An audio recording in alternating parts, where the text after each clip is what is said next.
بسم اللہ الرحمن الرحیم۔ میرے عزیز بھائی بہنوں اور بیٹیوں، میں احادیث میں سے قرآن کریم کی دعاؤں میں سے بہترین انتخاب کر کے محنت اور کوشش کے بعد اپنے اکابرین اور بزرگوں کے آپ کو مجربات بیان کر رہا ہوں۔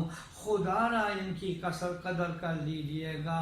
آج میں ایک ایسا وظیفہ بتلانے لگا ہوں جو تمام پریشانیاں، بلائیں، وبائیں، وائرس سے حفاظت کا بہترین ذریعہ ہے۔ وہ قرآن کریم کی یہ آیت جو چوتھا پارہ کے اندر آئی ہے، وہ آیت سن لیجئے۔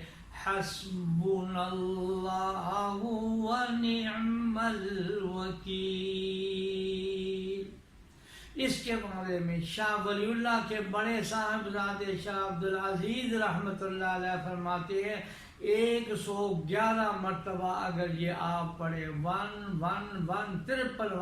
111 دفعہ پڑھیں اور ترجمہ ذہن میں رکھیں کہ میرے کل کے کل معاملات میں میرا اللہ کافی ہے اور وہی کام بنانے والا ہے۔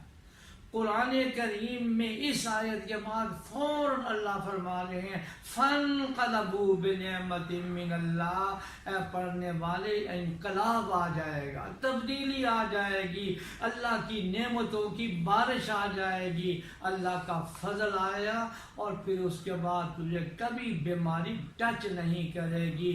یہ اتنا عظیم وظیفہ ہے، لیکن تعداد 111 ہونی چاہیے، 112 بھی نہ ہو اور 110 بھی نہ ہو۔ 111 کے عدد کا اللہ کے ناموں میں سے ایک نام یا کافی بنتا ہے، جیسے 786 سے بسم اللہ الرحمن الرحیم بنتا ہے تو 111 سے اللہ کے ناموں سے یا کافی بنتا ہے۔